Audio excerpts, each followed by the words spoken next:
Good morning, grade 10s, and welcome to lesson 11. I'll be reading chapter 11 to you of Finders Keepers.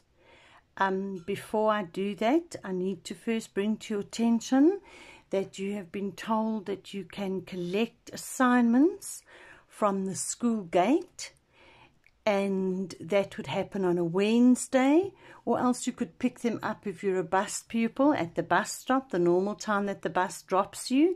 That's what time Umpit or your bus driver will be there, and they will deliver your work, whatever it may be, whichever subject, at your bus stop.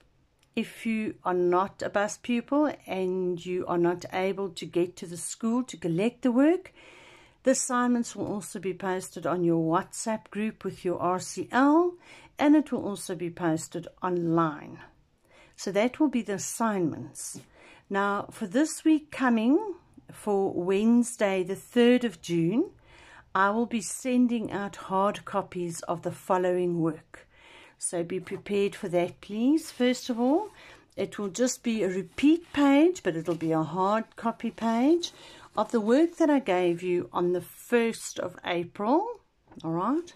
And it's all the language book out of the Via Africa textbook and the Green Bird book. So make sure that this book and this work is ready to be handed to me any Wednesday morning that I ask for it. So if I say to you in 3 weeks' time, I say I want your language books, then all this work must be in that language book, perfectly done. So get that done.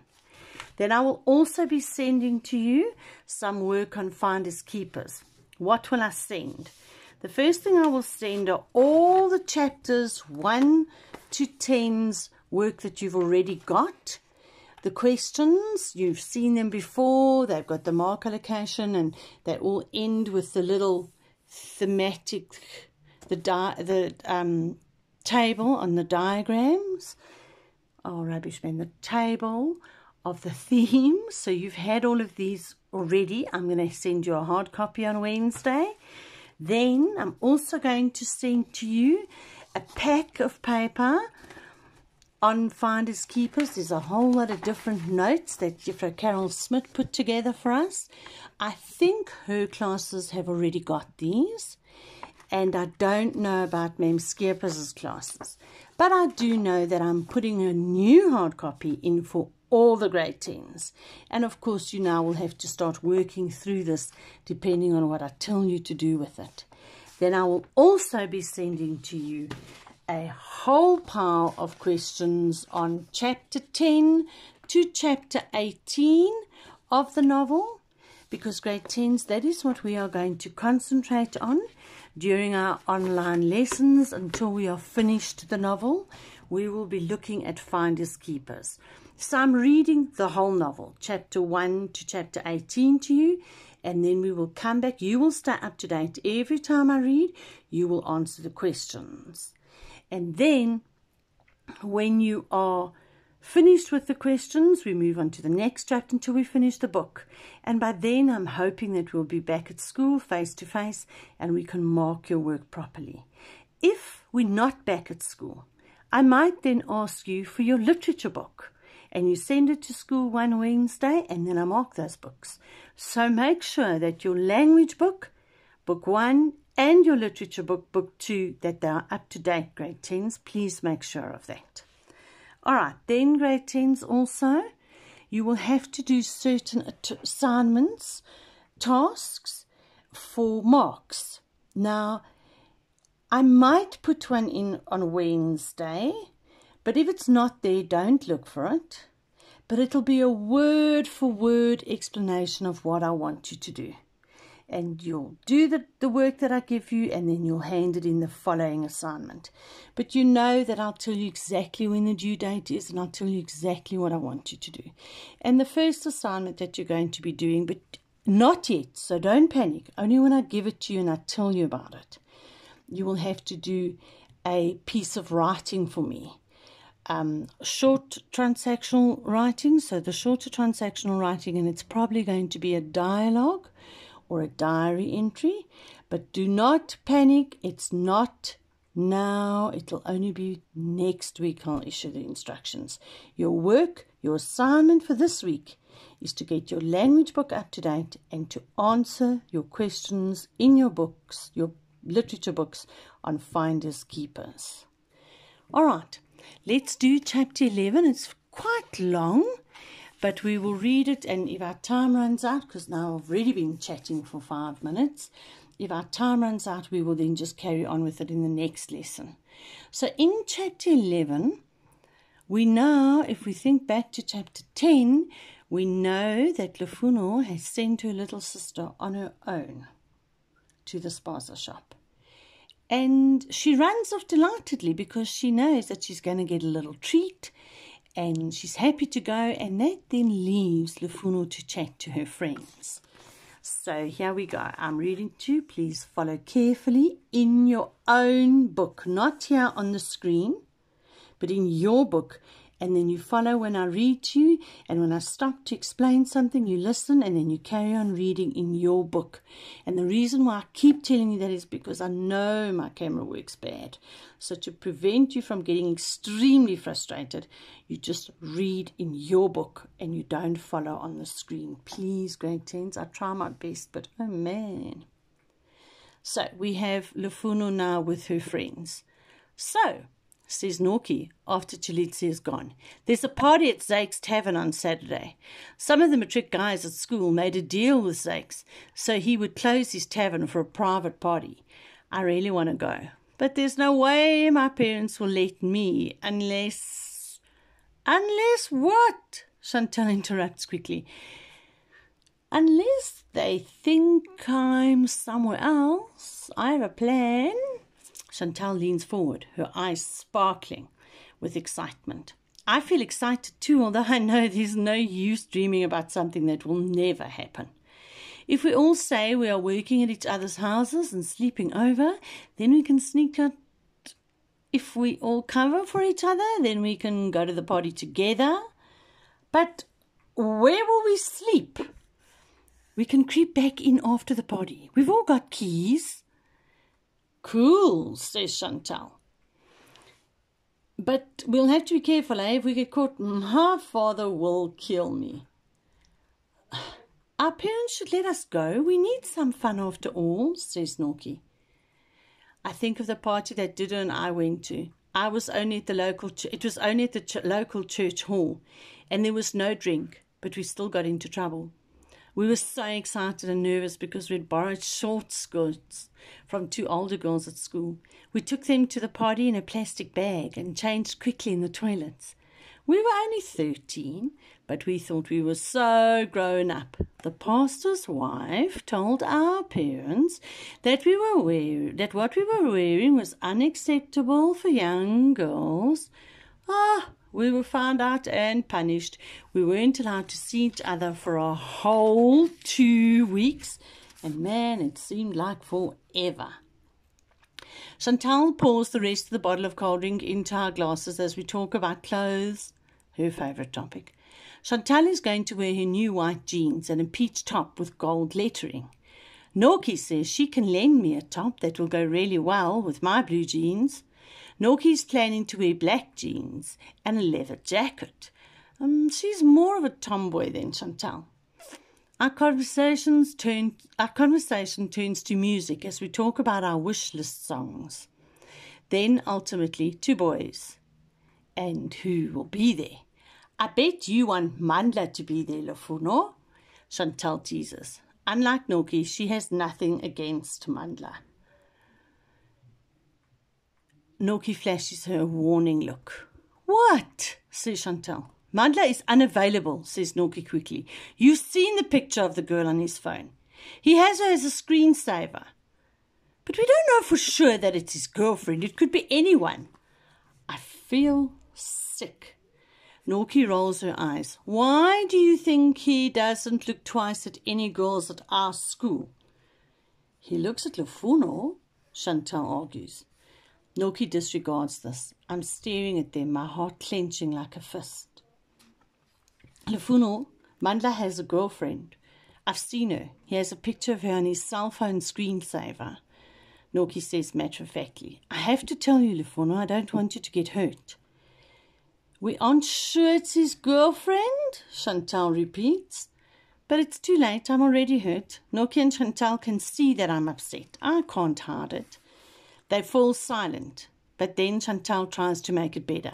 But he really likes you, and maybe it's over with that girl. Maybe she's back in the Eastern Cape, and why else would he have her as a screensaver? Argues Norky. My head is spinning. I can't make sense of it all. Nothing makes sense.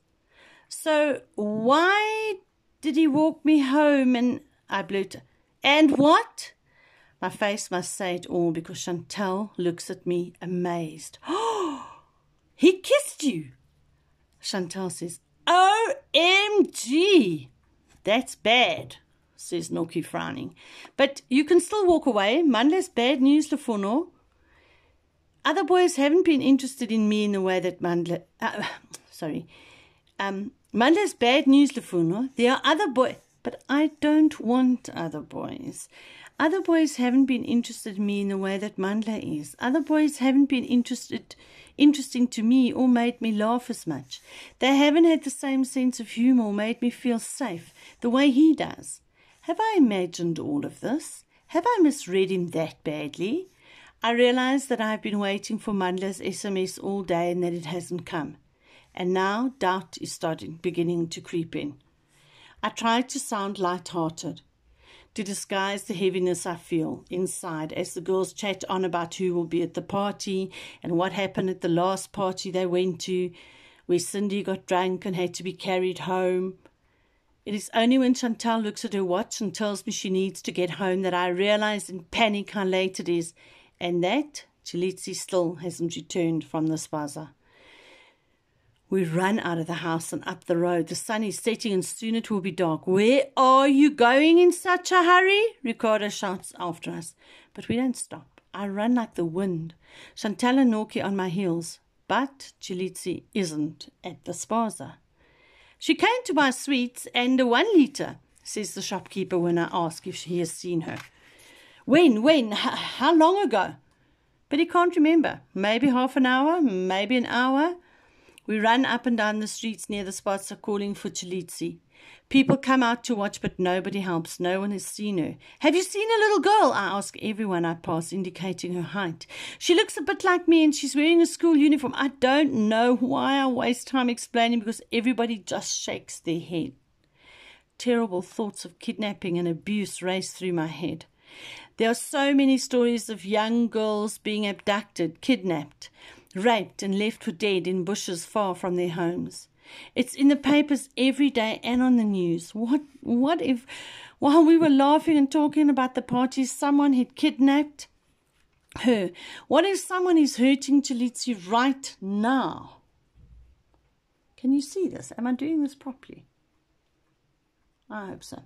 What if someone is hurting Chilitsi right now? My mother was right. I am so selfish. Maybe she's gone back to school. Does she have a friend near there? Norky suggests, as we stop out of breath back where we started, looking at the spaza. Maybe. We run back down the road. As we get close to my house, I hear my mother calling me. What can I tell her? That I lost Chilitsi, her baby, who she left in my care? When I get to the gate, there is Chilitsi, standing in the doorway behind my mother, drinking from her Sprite bottle, looking self-satisfied and smug, like nothing has happened. Oh, I want to slap her face for making me sick with worry, but I can't. Norky and Chantal wave goodbye, leaving me to face my mother. You left your little sister alone in the house, my mother says sharply.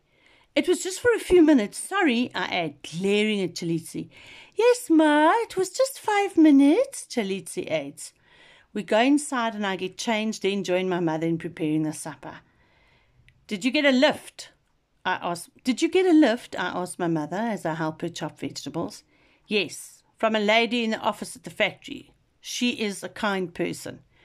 And Baba? He should be back by now, my mother says, worriedly. It's already dark outside and I can hear people shouting out in the street. The tavern must be open. Clearly they're not on lockdown if the tavern is open. My mother turns the radio on to listen to the news about the strike, but we have missed the headlines and night sports news about who won the PSL game, and she turns it off. Chantal told me a driver's van was stoned, and at school I heard that the driver was burnt and that he isn't the only one, I tell my mother. Many people have been hurt, my mother says. When she's really frightened, her voice is flat. Her voice is flat now, and that frightens me. Don't you think we should call the police about Baba? Maybe he's been hurt, maybe. Just then, my father walks in. Chalitza and I fly into his arms. We are so relieved to see him back home safely. He hugs us close. I want to hold on to him forever. We eat dinner together, happy to be safely together as a family until tomorrow, when we have to go our separate ways again. Baba even asks us how school was and tries to smile at our stories. It's only when I am in bed that I let myself think about Mandla again. I think of what Norky told me about him. I think of the girl in his screensaver, the girl from the Eastern Cape. She's probably some chief's daughter, someone his father approves of and would like to see him marry one day. They probably grew up together and are promised to each other. Well, if this is true, then what is he doing taking me to the parks and kissing me goodbye? I feel anger mixed with jealousy. It feels bitter and ugly, and I start to cry. And then Chalitza's warm body is snuggled in next to me. I'm sorry for what happened today, she says, but I didn't tell Ma about the spaza. She adds quickly, where were you? I take a deep breath and wipe the tears away. I won't let Mandla make me feel this way. I won't let Mandla make me feel this way. I won't let Mandla make me feel this way.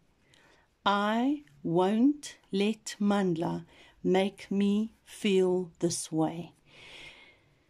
Grade 10s, they're very important lines in this book, and the story itself is a very good story, but there's one line in this Finders Keepers novel that I cherish, and it's the one where she says, I won't let Mandla make me feel this way.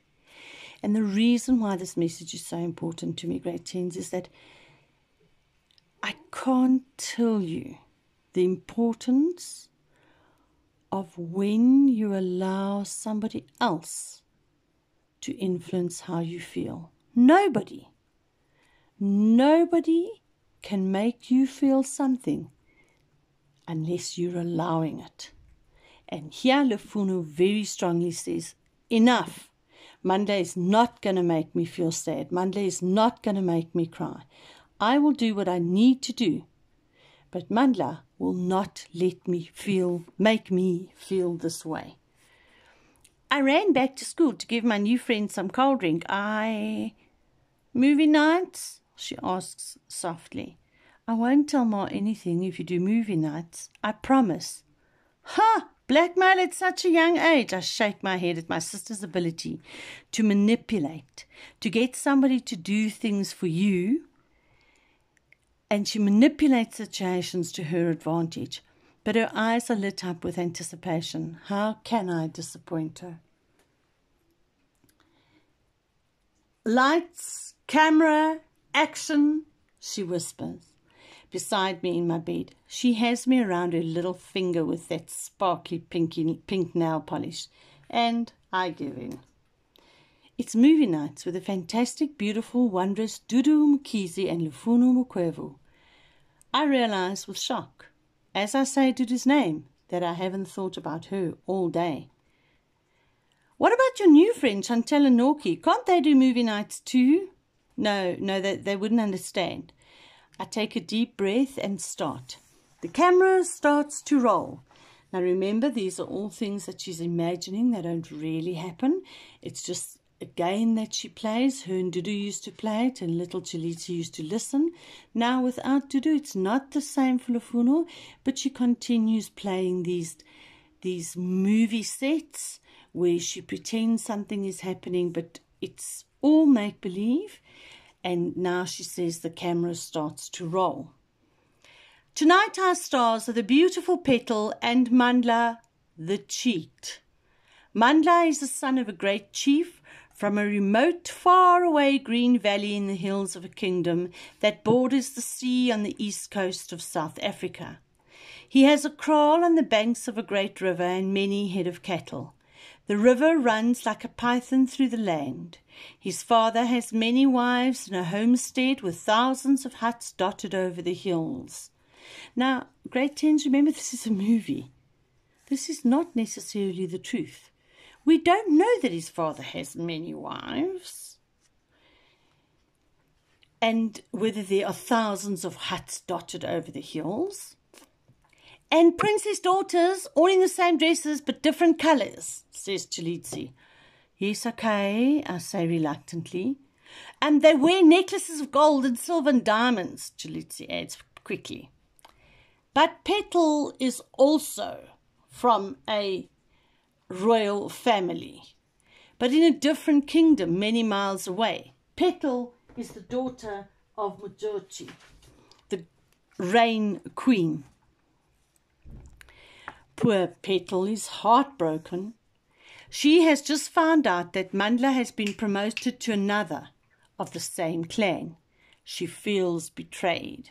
How could he say such sweet words of love when all the time another lady was in his heart and on his phone? On his phone? Chalitsi sits up in bed. Are you crazy? This is the days of fairy tales. They didn't have cell phones. Well, in this story, they have cell phones. But even with cell phones, their love is impossible. Their families have always been at war. Their parents don't approve and have forbidden them to see each other. It's a tragedy. I think of that girl on the phone and feel a wave of anger.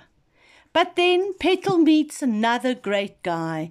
Now remember, please grade 10s, remember this is a movie, it's make-believe, this is not real life.